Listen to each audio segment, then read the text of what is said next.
കൊച്ചി തീരത്തിന് പടിഞ്ഞാറ് കടലിൽ വലവീശാൻ മത്സ്യത്തൊഴിലാളികൾക്ക് ഇപ്പോൾ ഭയമാണ്.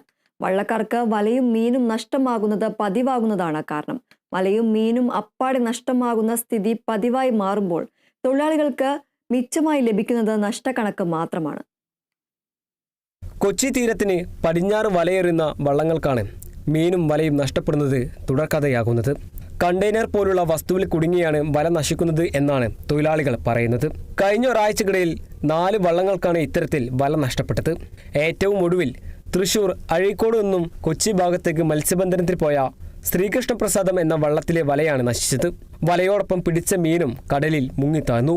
ഞങ്ങൾ ഇന്നലെ രാവിലെ 5:45 5:45 ഞങ്ങൾ അഴീക്കോട് നിന്ന് പഠിക്കുന്നത് 58 തൊഴിലാളികളുണ്ട്. ഞങ്ങൾ അത് ഉദ്ദേശം കൊച്ചി അഴിമുഖത്തിനൊപ്പം പടിഞ്ഞാറ് ഒരു 18 നോട്ടിക്ക അകലം, അത് 18 ആഴ്ച ഉള്ള സ്ഥലത്താണ് ഞങ്ങൾ പണിയെടുക്കണം. അപ്പോൾ ഇന്നവരവിടെ ഇങ്ങനൊരു സംഭവം ഉണ്ടായിട്ടില്ല. വലയും അടിച്ചിട്ടിട്ട് ഇങ്ങോട്ട് പിന്നെ കിട്ടിയിരുന്നില്ല. റോപ്പ് കൊട്ടി തീർന്നു. ഈ കിടക്കുന്ന വല മാത്രം, കുറച്ച് വല മാത്രമേ കിട്ടിയുള്ളൂ.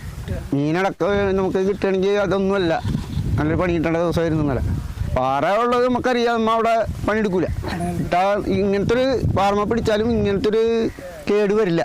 പിടിച്ച് വിട്ടിട്ട് പോരും. ആ വെയിറ്റ് നമുക്ക് പിന്നെ നമ്മ ചക്കുമ്മൽ ഇതുമ്മൽ എടുക്കും, ബീഞ്ചുമ്മൽ എടുക്കും. അതൊക്കെ നമുക്ക് കുറേയൊക്കെ കിട്ടാവുന്ന നമ്മൾ എടുക്കും. ഇതൊന്നും കിട്ടിയില്ല. നമ്മൾ കത്തിക്ക് വെട്ടിക്കളഞ്ഞ പോലെ അങ്ങോട്ട് പോയി. ഇത്തരത്തിൽ വലയും മത്സ്യവും നഷ്ടപ്പെടുന്നത് മൂലം ലക്ഷക്കണക്കിന് രൂപയുടെ നഷ്ടമാണ് സംഭവിക്കുന്നത്. കടലിന്റെ അടിത്തട്ടിൽ പലയിടങ്ങളിലായി പാറക്കൂട്ടങ്ങളുണ്ട്. ഉടക്കി എന്ന് വിളിക്കുന്ന പാറക്കൂട്ടങ്ങളെ GPS വഴി കണ്ടെത്തി അടയാളപ്പെടുത്തിയിട്ടുണ്ട്.